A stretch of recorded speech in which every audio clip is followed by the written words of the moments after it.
السلام علیکم.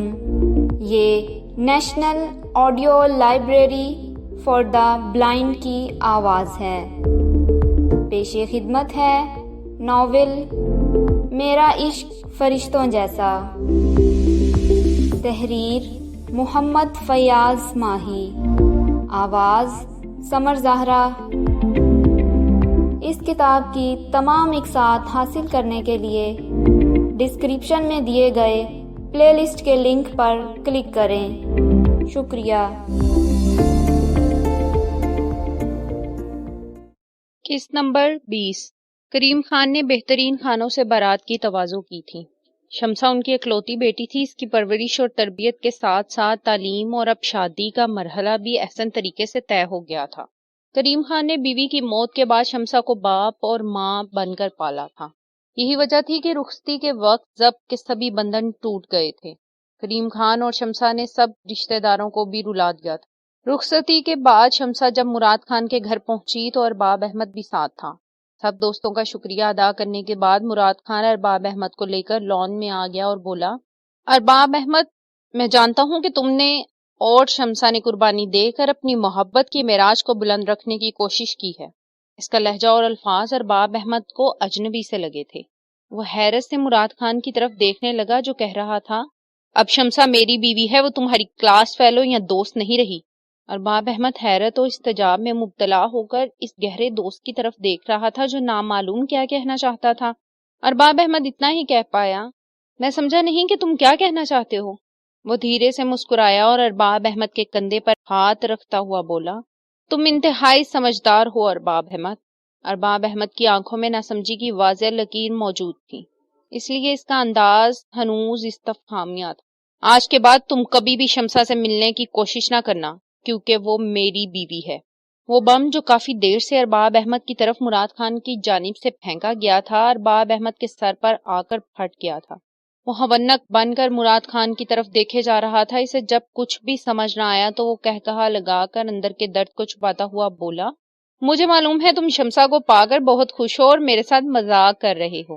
میں سنجیدہ ہوں ارباب احمد. آج کے بعد اس گھر کا گیٹ بھی کراس کرنے کی جرت نہ کرنا کیونکہ میں نہیں چاہتا کہ میری بیوی تمہیں دیکھ کر اپنی محبت پر نوحے پڑتی رہے. کالج میں بھی اسے روک دو گے؟ ارباب احمد کی مردہ آواز نکلی تو مراد خان کا کہا بلند ہو گیا، ہمارے خاندان کی کنواری لڑکیاں کبھی کالج نہیں گئیں، یہ تو پھر میری بیوی ہے. یہ دوسرا بم تھا جس نے ارباب احمد کے بدن کو پرزوں میں تبدیل کر دیا تھا. مراد خان پھر بولا، کالج والج بند، پڑھائی ختم، محبت و خبت کا کھیل ختم. ویسے بھی ہم یہاں سے ایبٹ آباد شفٹ ہو رہے ہیں. تمہیں دکھ تو ہوگا کہ اب کبھی بھی اس شہر میں تم شمسہ کی صورت نہیں دیکھ سکو گے. مراد خان ایسا نہ کرو یار، اس کا کیریئر تباہ ہو جائے گا. وہ اگلے سال ڈاکٹر بننے والی ہے. اچھا ایسا کرتے ہیں، میں تم سے وعدہ کرتا ہوں کہ آج کے بعد شمسہ سے کبھی بھی نہیں ملوں گا، لیکن تم اس کی تعلیم کو فل سٹاپ مت لگاؤ یار. ارباب احمد کا انداز منت بھرا تھا. مراد خان اس کی طرف دیکھتا ہوا طنز سے بولا، مجھے تم پر ترس آ رہا ہے ارباب احمد. تم پڑھے لکھے ہو، باشعور ہو، یہ محبت، قربانی، دوستی اور یہ سب جان قربان کرنے والے ڈرامے تمہیں زیب نہیں دیتے. یہ تو سب فلموں، ڈراموں اور کتابوں میں اچھا لگتا ہے. ویسے بائی دا وے، نئی زندگی مبارک ہو. وہ واپس جانے لگا تو ارباب احمد نے آگے بڑھ کر اس کا راستہ روک لیا. تم یہ سب کچھ کیوں کر رہے ہو میں نہیں جانتا، لیکن اتنا ضرور جان گیا ہوں کہ جس کا دوست تم جیسا کمینہ اور کم ظرف ہو اس شخص کو کسی دشمن کی ضرورت نہیں ہے.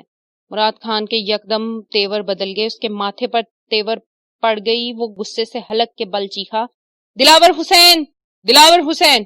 کی داڑ سن کر دلاور حسین اور اورنگزیب اور دیگر لوگ بھی لان میں پہنچ گئے. سہانا بیگم اور اورنگزیب حیرت سے ان دونوں کی طرف دیکھ رہے تھے. جی حضور. دلاور حسین 6.5 فٹ کا کڑیل جوان تھا جو ان کا ملازم بھی تھا اور چوکیدار بھی تھا. وہ ادب سے بولا، اس حرام زادے کو اٹھا کر کوٹھی سے باہر پھینک دو. اگر دوبارہ یہ اس کوٹھی کے آس پاس بھی نظر آئے تو بلا دریغ گولی مار دینا. وہ یہ کہہ کر آگے بڑھنے لگا تو اورنگزیب نے اسے کندھے پر ہاتھ رکھ کر روک لیا. وہ حیرت سے بولے، تم ارباب احمد کے متعلق کہہ رہے ہو؟ جی. مختصر مگر رونت سے بھرپور جواب نے سہانا بیگم اور زبیدہ کو بھی حیران کر دیا تھا. ان سب کو معلوم نہ تھا کہ معاملہ کیا ہے. لیکن کیوں؟ مجھے اس کی وجہ بتاؤ. ارباب احمد میرے بیٹے جیسا ہے، تم اس کے ساتھ یہ سلوک کیوں کر رہے ہو؟ اورنگزیب کی دھاڑ نے سب کو ہلا کر رکھ دیا تھا، جبکہ ارباب احمد بے گناہ مجرم کی طرح خاموش کھڑا تھا۔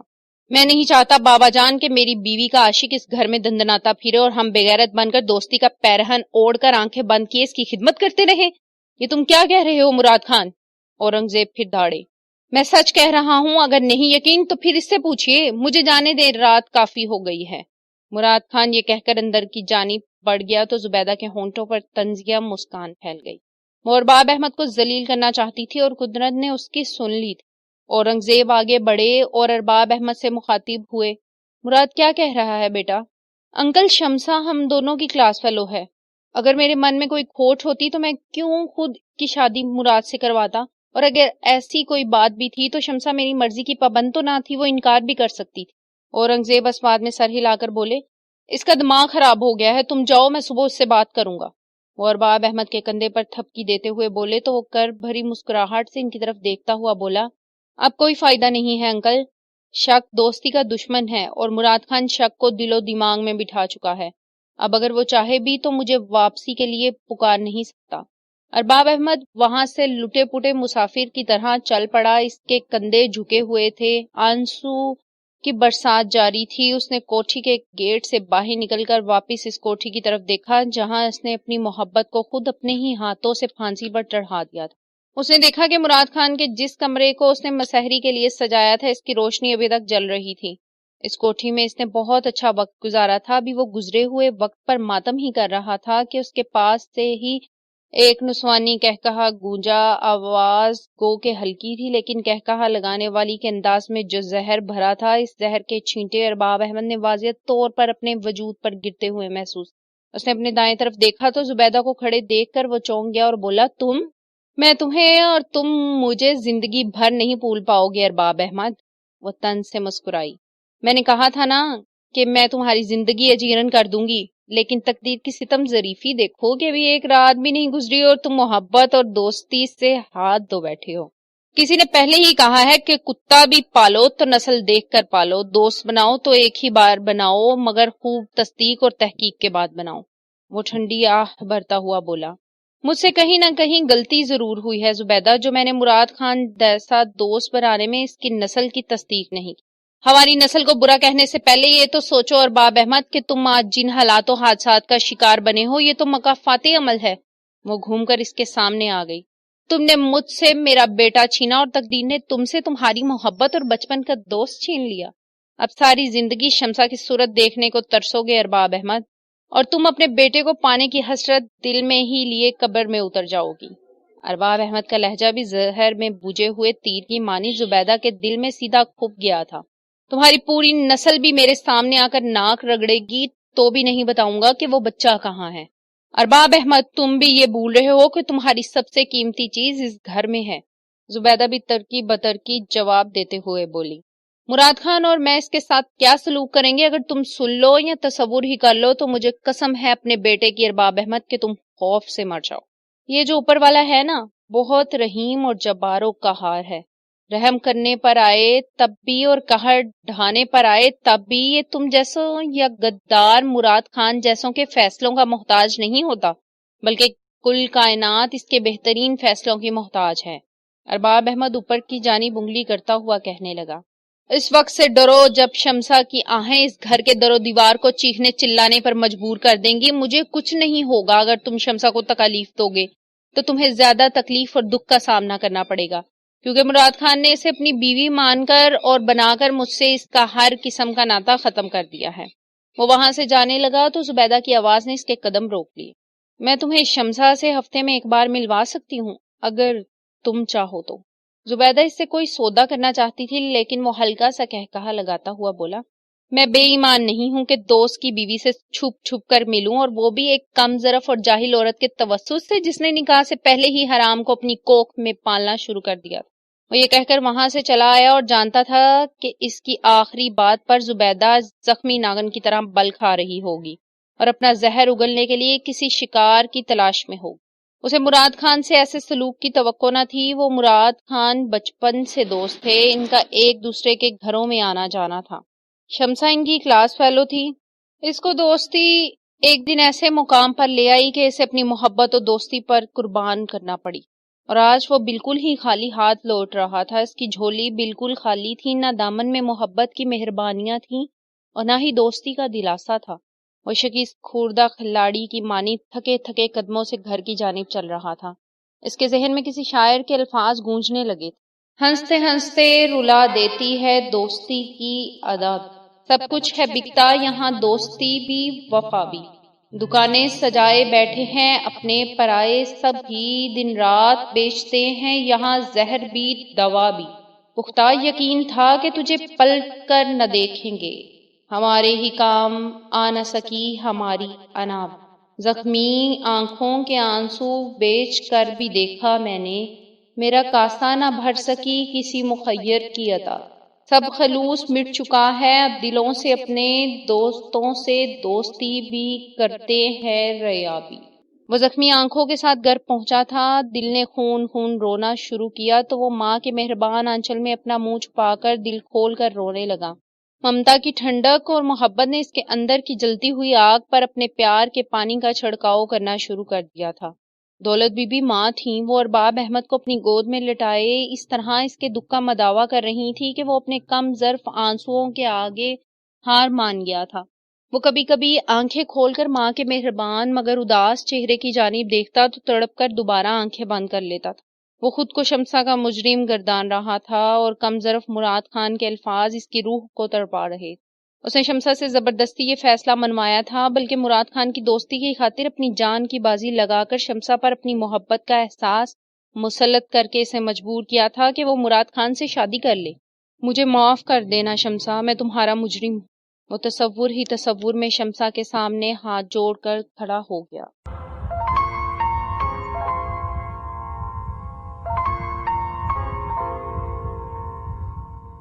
آنسو اور سسکیوں کو چھپاتی ہوئی شمسا عروسی جوڑے میں بیٹھی کنکھیوں سے کمرے کا جائزہ لے رہی تھی۔ مراد خان نے اسے پانے کی خاطر کیا کیا نہ پاپڑ بیلے تھے۔ وہ جوان اور خوبصورت تھی اور کالج کے اور بھی کئی لڑکے اس کی جوانی اور خوبصورتی پر فریفتہ تھے، لیکن وہ صرف ارباب احمد کی شخصیت کی دیوانی تھی اور دل کی گہرائیوں سے اس کو چاہتی تھی۔ اس نے کئی بار اشاروں کنایوں میں ارباب احمد پر اپنے جذبات کا اظہار کرنے کی کوشش کی، لیکن وہ دھیمے مزاج کا نوجوان تھا۔ وہ دوست کی عزت و آبرو کا بھرم رکھنا جانتا تھا۔ شمسا اس کی دل سے قدر کرتی تھی۔ محبت جب انتہا کو چھونے لگی تو ارباب احمد نے اس سے مانگا، لیکن شمسا کو انتہائی حیرت کا جھٹکا اس وقت لگا جب ارباب احمد نے اسے اپنے لیے نہیں بلکہ اپنے دوست مراد خان کے لیے مانگا۔ ارباب احمد اگر شمسا سے اس کی جان بھی مانگ لیتا تو وہ کبھی بھی انکار نہ کرتی، لیکن اسے مراد خان پسند نہ تھا، اس لیے وہ انکار کرنے کی جرات کر گئی اور اس کی یہ جرات ایک سنگین غلطی بن کر اس کے سامنے آ گئی۔ ارباب احمد نے اس کے انکار کو اپنی محبت کی توہین سمجھا اور خودکشی کرنے کی بھرپور کوشش میں ناکام رہا، لیکن اس کی یہ ناکام مگر پرخلوص کوشش شمسا کو اندر سے ہلا کر رکھ گئی۔ چاروں ناچار شمسا کو اس کی بات ماننا پڑی اور نتیجتاً نے اپنے مستقبل کی پرواہ نہ کرتے ہوئے کریم خان کو بھی اس شادی پر راضی کیا اور آج مراد خان کی دلہن بنی بیٹھی اس کی آمد کا انتظار کر رہی۔ کمرے کے باہر قدموں کی آہٹ سن کر وہ کچھ سنبھل کر بیٹھ گئی تو دروازے پر دستک سن کر اس کے دل کی دھڑکنیں تیز ہو گئی۔ آنے والا وہی مراد خان جو کل تک اس کا کلاس فیلو تھا، لیکن آج اس کا مزاجی خدا بن کر اس کے پاس پہنچا تھا۔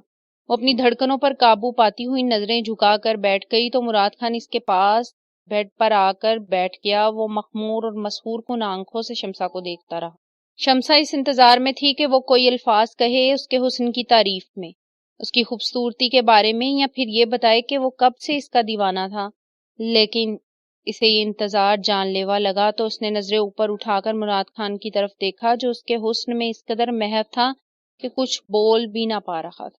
شمسا کو اس کی طرف دیکھتا ہوا پا کر وہ ہنسا اور بولا، ارباب احمد یوں ہی تمہارا دیوانہ نہ تھا؟ یہ تو تعریف تھی، لیکن الفاظ کا چناؤ غلط ہی نہیں بلکہ انتہائی غلط تھا۔ وہ استفہامی انداز سے مراد خان کی طرف دیکھنے لگی تو وہ پھر بولا، یہ پھول میرے ہی بیڈ روم میں سجنا تھا اور آج سج گیا، واہ۔ اس نے آگے بڑھ کر شمسا کے چہرے کے پاس اپنا منہ کیا تو شراب کی تیز بدبو نے شمسا کو مضطرب اور حیران کر دیا۔ وہ تھوڑا سا سمٹ کر بیٹھ گئی۔ مراد خان نے اپنا کوٹ اتارا اور ایک طرف پھینکتا ہوا بولا، میں نے ارباب احمد کو منع کر دیا ہے کہ وہ اب کبھی بھی اس گھر میں نہیں آئے گا۔ الفاظ گو کے لڑکھڑا رہے تھے لیکن لہجہ بدبودار بھی تھا اور زہریلا بھی تھا۔ شمسا کو مزید حیرت ہوئی، وہ اپنی شرٹ کے بٹن کھولتا ہوا پھر بولا، وہ حرامزادہ تمہارا عاشق تھا، تمہاری خاطر جان دینے لگا تھا۔ ہوں، جان دینے لگا تھا۔ مراد خان کے منہ سے ارباب احمد کے لیے گندی گالی سن کر اس کے تن بدن میں آگ لگ گئی تھی، لیکن وہ خاموش بیٹھی رہی۔ وہ تو ارباب احمد کی محبت کو خراج پیش کرنے کے لیے مراد خان کی دلہن مری تھی، اور خراج پیش کرنا ہو تو زبان سے نہیں بلکہ بدن کے ہر حصے سے اس کا اظہار ظاہر ہونا چاہیے۔ وہ فی الحال خاموش ہی تھی اور مراد خان اٹھ کر کمرے میں موجود ایک الماری کی جانب بڑھا اور اس میں سے ایک شراب کی بوتل اور 2 گلاس میز پر رکھے اور لڑکھڑاتا ہوا شمسا کے پاس آیا۔ مدت سے ایک آس تھی کہ تم میرے سامنے بیٹھی ہو اور جام میں تمہاری تصویر رقص کر رہی ہو، اور اس جام کو میں ہونٹوں سے لگا کر اس طرح پی جاؤں کہ جیسے کوئی مرنے والا آب حیات پیتا ہے۔ اس نے ہنوز حیران شمسا کو بازو سے پکڑا اور اپنی جانب کھینچتا ہوا سینے سے لگا کر بولا، آج میری ہر خواہش پوری ہو گئی۔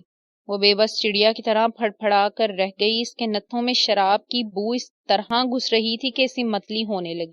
مراد خان نے اسے بیڈ سے نیچے اتارا اور تقریباً کھینچنے والے انداز میں لے کر میز کے پاس آ گیا اور خود کرسی پر بیٹھ کر شمسا کو نیچے کارپیٹ پر بٹھایا اور بولیا، جانتی ہو یہ کیا ہے؟ شمسا اس کی بات سن کر شش و پنج میں پڑ گئی۔ میں نے کچھ پوچھا ہے۔ وہ حلق کے بل دھاڑا تو شمسا سہم کر بولی، نہیں، مجھے نہیں معلوم کہ یہ کون سا مشروب ہے۔ وہ یہ سن کر کہکہے لگانے لگا تھا، ایک ساتھ کو یوں لگا کہ وہ پاگل ہو گیا ہے، مگر وہ اپنی ہنسی ضبط کر کے بولا، جس حسن کی پری کو ارباب احمد کے بدن کا خمار ستا رہا ہو، اس سے کسی دوسرے نشے کا علم کیسے ہوگا؟ یہ سیدھا سیدھا الزام اور اس کی ذات پر کیچڑ بھی اچھالا گیا تھا۔ مراد خان، آپ میری توہین کر رہے ہیں۔ وہ الفاظ پر قابو نہ رکھ سکی، لیکن لہجہ دھیما ہی تھا۔ وہ اس کی طرف غلطیلی نظروں سے دیکھتا ہوا بولا، اس گھر کا اصول یہی ہے کہ مرد کی آواز سے اونچی آواز کسی عورت کی ہوگی تو زبان گدی سے کھینچ کر تلی پر رکھ دی جائے گی۔ اس نے شمسا کو بالوں سے پکڑا اور شراب کا بھبوکا اس کے منہ پر چھوڑتا ہوا بولا، اب تمہیں اسی گھر میں رہنا ہے شمسا بیگم، اور یہیں مرنا ہے۔ اس گھر کے قاعدے اور قانون اچھی طرح سیکھ لو، ایسا نہ ہو کہ نئی نویلی دلہن گونگی ہو کر باقی زندگی گزارنے پر مجبور ہو جائے۔ اس نے شراب گلاسوں میں انڈیلی تو شمسا خاموش نہ رہ سکی۔ مجھے تم سے یہ امید نہ تھی کہ تم اتنے گھٹیا اور کمینے نکلو گے، وہ کہہ کر واپس بیڈ پر جانے لگی تو شراب کے نشے میں دھت مراد خان نے اس کا ہاتھ پکڑ لیا اور بولا، گھٹیا اور کمینہ میں نہیں، وہ تمہارا عاشق ہے جس نے مجھے تمہیں خیرات میں دیا ہے، اور جانتی ہو خیرات کیسے استعمال کی جاتی ہے؟ وہ اٹھ کر کھڑا ہونے کی کوشش میں لڑکھڑا کر دوبارہ صوفے پر گر گیا اور شرمندگی کی بجائے بولا، جس طرح چاہو خیرات کو استعمال کرو، کوئی پوچھنے والا نہیں ہوتا۔ کیا کرو گے مراد خان؟ میرا جسم ہی نوچ سکو گے نا، مگر یاد رکھو کہ روح کی گہرائی سے بھی اس شخص کی امانت ہوں جسے میں نے دل سے چاہا ہے، اور مجھے فخر ہے کہ میں نے چاہت کا انتخاب کرتے وقت صحیح آدمی کو چنا ہے۔ وہ اٹھ کر کھڑا ہو گیا اور ایک گلاس پکڑتا ہوا بولا، میں تمہیں طوائف بنا کر اس بازار میں بیچوں گا جہاں چاہت، محبت اور عشق کوڑیوں کے دام فروخت ہوتے ہیں۔ شمسا اس کا منصوبہ سن کر روح تک کام گئی، لیکن اس وقت وہ نشے میں تھا اور اس پر الفاظ کے ذریعے حاوی ہونے کی ضرورت تھی۔ وہ ہنستی ہوئی بولی، تم مجھے طوائف کیا بناؤ گے مراد خان؟ تم تو میرے ایک عاشق کو بھی اس کنجر خانے پر برداشت نہ کر سکے۔ شمسا کی بات نے اس کا سارا ہی نشہ کافور کر دیا تھا۔ میں دعا کروں گی کہ تم میں سے پہلی اولاد مجھے بیٹی ہی ہو، پھر دیکھنا کہ میں اسے کیسے طوائف بناتی ہوں، اور یہ بھی تہیہ کرتی ہوں کہ اسے اس دنیا کی سب سے بڑی منڈی میں نیلام کروں گی۔ تڑاک! ایک زوردار تھپڑ نئی نویلی دلہن کے نرم و نازک گالوں پر اپنی انگلیوں کے نشان چھوڑ گیا تو شمسا کی آنکھیں آنسوں سے بھر گئیں، لیکن وہ مسکرا کر مراد خان کی طرف دیکھنے لگی کہ اس نے اس کی دم پر پاؤں رکھ کر زور سے دبا دیا تھا۔ بکواس مت کرو اور میری رات خراب کرنے کی کوشش مت کرو، یہ لو ایک گلاس اور اس طرح پی جاؤ جس طرح اپنے یار کے ساتھ کالج میں جوس پیتی تھی۔ اس نے شراب کا گلاس شمسا کی طرف بڑھایا تو اس نے نفرت سے ہاتھ مار کر شراب والا گلاس گرا دیا، جو مراد خان کے سوٹ کو خراب کرتا ہوا نیچے کارپیٹ پر گر گیا۔ پھر تو وہ وحشی ہو گیا، اس نے شمسا پر تھپڑوں کی بارش کر دی تو وہ اپنے بچاؤ کے لیے نیچے لیٹ گئی۔ وہ وحشی اور خونخوار درندے کی طرح اس کو نوچنے لگا تھا اور وہ چیختی چلاتی رہی، لیکن اس کی چیخیں سننے والی محبت اور عشق اندھے گونگے بہروں کی طرح کی چاہت اور دلی ارمان لٹ جانے پر آنسو بہاتے رہے۔ اس کی سہاگ رات بھی عجیب رات تھی۔ اس پوری رات میں کوئی بھی بات ایسی نہ تھی جو دلہن اور دلہا نے پیار کے انداز میں کی ہو یا محبت کے لہجے میں کی ہو۔ شمسا اپنی محبت کو خراج پیش کرنے کے لیے خاموشی سے اپنے بدن کے مالک کو برداشت کرتی رہی، اور اسے اس بات کی خوشی تھی کہ اسے ارباب احمد جیسا چاہنے والا ملا، جو اس درندے کی طرح جسم اور گوشت کی بھوک مٹانے کی بجائے روح اور دل سے محبت کرتا تھا۔ اگلی صبح اس کے لیے تکلیف دہ تھی، کیونکہ جسم اس طرح درد کر رہا تھا جیسے کہ اسے کسی نے رات بھر کسی موٹے ڈنڈے سے ملیدہ بنانے کی کوشش کی۔ اس نے اپنے پاس پڑے ہوئے اپنے شرابی مزاجی خدا کو دیکھا تو اس کی آنکھیں بھر آئیں، وہ رونے لگی۔ ارباب احمد، یہ کیسی قربانی تم نے مجھ سے مانگ لی ہے؟ روز گھٹ گھٹ بھر مرنے سے تو اچھا ہوتا کہ اگر تم ایک ہی بار مجھ سے میری جان مانگ لیتے۔ وہ تخیل میں ہی ارباب احمد سے مخاطب تھی۔ مراد خان دنیا و مافیا سے بے خبر ٹیڑے میڑے انداز میں سویا ہوا تھا۔ وہ نفرت سے اس کی طرف دیکھتی ہوئی بولی، محبت کہنا اور نبھانا بہت مشکل ہے مراد خان، تم نے میرے جسم پر قبضہ کر لیا ہے لیکن میری روح اسی کی امانت رہے گی۔ تم ہمیشہ تڑپو گے، میرے پیار اور میری محبت کو پانے کی خاطر ہمیشہ ترسو گے۔ نفرت سے اس پر تھوک دیا اور بیڈ پر بیٹھ کر پھوٹ پھوٹ کر رونے لگی۔ وہ اپنی اس رات کے بارے میں اپنی کسی دوست کو بھی نہ بتا سکتی تھی۔ ماں بھی اس دنیا سے رخصت ہو گئی تھی، جو بیٹی کے چہرے پر رات کی لکھی گئی کہانی اپنی آنکھوں سے ہی پڑھ لیا کرتی ہیں۔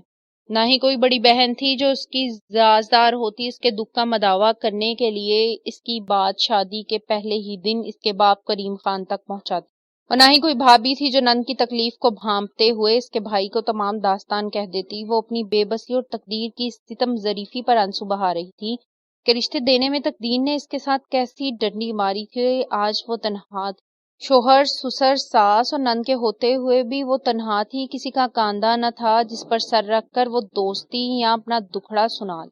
وہ اپنی زبان سے اپنی بربادی کی داستان اپنے شریف النفس باپ سے نہ کہہ سکتی تھی، کیونکہ جس طرح نازو نخروں سے کریم خان نے اسے پالا تھا، وہ اس کی پہلی رات کی داستان سن کر ہی مر جاتا اور وہ اس انمول رشتے سے بھی محروم ہو جاتا، اور مزید تنہائی اس کا مقدر بن جاتی۔ اس نے خاموش رہ کر ہر ظلم سہنے کا تہیہ کر لیا اور ایک عزم اور مصمم ارادے سے اپنے آنسو پونچھے اور باتھ روم میں گھس گئی۔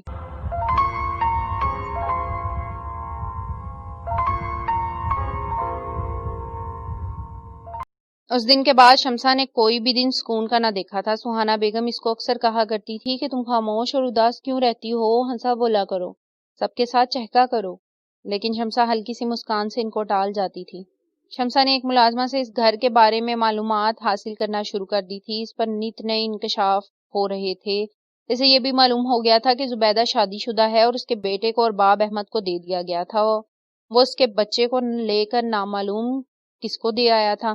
وہ اس گھر کی پرانی ملازمہ تھی اور سب سے اچھی طرح واقف تھی۔ ایک دن شمسا لان میں بیٹھی چائے پی رہی تھی کہ زبیدہ بھی ادھر آ گئی۔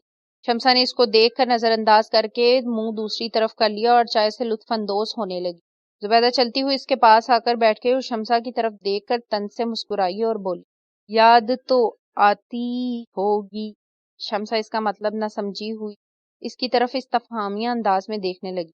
زبیدہ مسکراتے ہوئے بولی، مراد میرا چھوٹا بھائی ہے اور میں اس کی بڑی بہن ہوں۔ وہ مجھے آپا کہتا ہے اور تم بھی مجھے آپا کہہ سکتی ہو۔ رشتوں کی عزت عمروں سے نہیں، اخلاق اور زبان سے ہوتی ہے۔ شمسا بولی، کیا میں پوچھ سکتی ہوں کہ تم نے آج تک مجھے کبھی آپا نہیں کہا اور نہ ہی کبھی بھابھی اور نندو جیسی باتیں ہم دونوں کر سکی ہیں؟ میں نے اس دل سے کوئی بھی رشتہ قبول نہیں کیا۔ شمسا مختصراً بولی تو زبیدہ آپی کی ناک چڑھ گئی، اس کی پیشانی پر بل پڑنے لگے۔ تو پھر اس گھر میں ٹکی کیوں ہوئی ہو؟ چلی کیوں نہیں جاتی واپس اپنے یار کے پاس؟ زبیدہ کا لہجہ کافی تلخ اور الفاظ اخلاقیات سے گرے ہوئے تھے۔ شمسا اس کی طرف دیکھ کر مسکراتے ہوئے بولی، طلاق کے کاغذ اور 3 الفاظ میرے پاؤں کی زنجیر ہیں۔ تو پھر کہو مراد خان سے وہ تمہیں طلاق دے دے۔ وہ رونت سے بولی، میں نہیں کہوں گی، میں اس کو اور تم سب کو اس قدر مجبور کر دوں گی کہ تم لوگ خود مجھے طلاق دینے پر سکون محسوس کرو۔ شرم تو نہیں آتی تمہیں ایسی باتیں کرتے ہوئے؟ طلاق کیا ہوتی ہے یہ مجھ سے پوچھو۔ زبیدہ کا رویہ تلخ ہوتا جا رہا تھا۔ طلاق یافتہ عورت کا کوئی مستقبل نہیں ہوتا شمسا بی بی۔ تو پھر تمہارے ماتھے پر اپنی غلطی کی ندامت کی کوئی لکیر بھی نظر نہیں آتی زبیدہ بی بی؟ اینٹ کا جواب پتھر سے ملا تو زبیدہ ہتے سے ہی اکھڑ گئی۔ وہ اول فول بکنے لگی تو شمسا خاموشی سے بیٹھی چائے پیتی رہی۔ زبیدہ کی چیخو پکار سن کر سہانا بیگم اور اورنگزیب بھی ادھر آ نکلے۔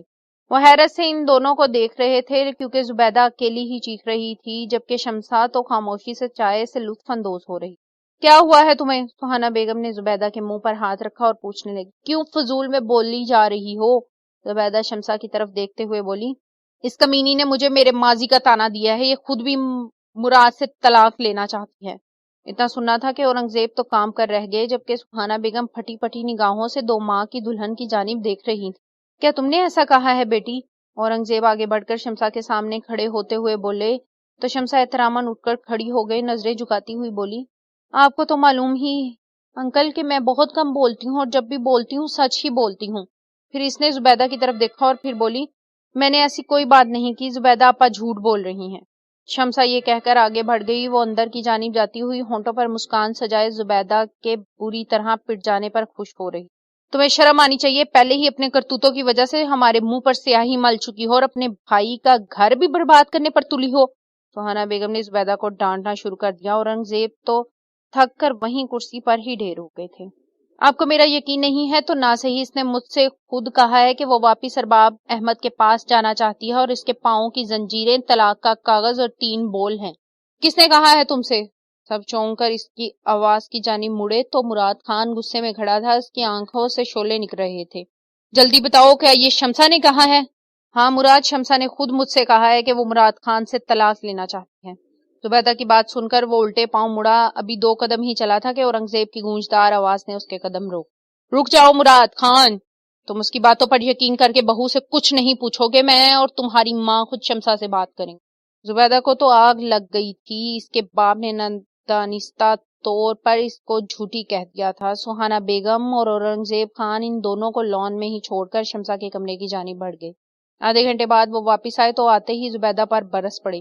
تمہیں ذرا بھی شرم نہیں آئی بھائی کا گھر برباد کرنے کے لیے جس جھوٹ کا سہارا لے رہی ہو؟ جانتی ہو وہ کون سے الفاظ ہیں جن کو سن کر عرش الہی بھی کانپ اٹھتا ہے، اور تم خود ان لفظوں کی ڈسی ہوئی ہو. سہانا بیگم نے بیٹی کی لے دے کی تو وہ روحانسی ہو کر وہاں سے چلی گئی، جبکہ مراد خان ان کے سامنے کھڑا تھا. اورنگزیب روبدار آواز میں بولے.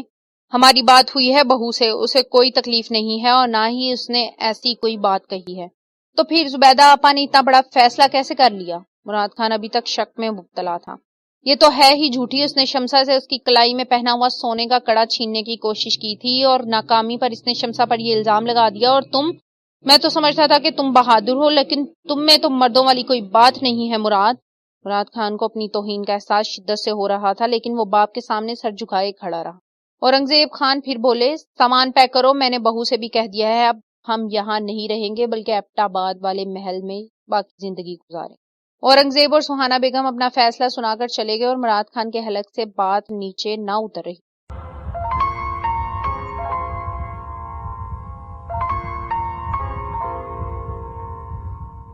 ایبٹ آباد والا محل کئی کنال پر محیط تھا. شمسا حیرت میں گم ہو کر اس محل کو دیکھ رہی تھی. کئی ایکڑ پر پھیلا ہوا لان اور خوبصورت بلڈنگ اور تعمیر میں خاصی دلچسپی اور ڈیزائننگ نے کاریگروں کی مہارت کو اجاگر کر دیا تھا.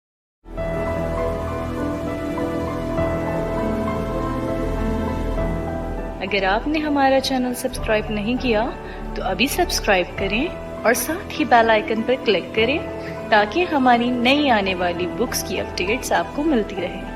لائک کریں، شیئر کریں اور کمنٹس کر کے اپنی رائے کا اظہار کریں، اور یہ بھی بتائیں کہ آپ کو ہماری بکس کیسی لگتی ہیں. مزید معلومات اور ڈسکشن کے لیے ڈسکرپشن میں دیے گئے لنک پر کلک کر کے ہمارا واٹس ایپ گروپ جوائن کریں. شکریہ.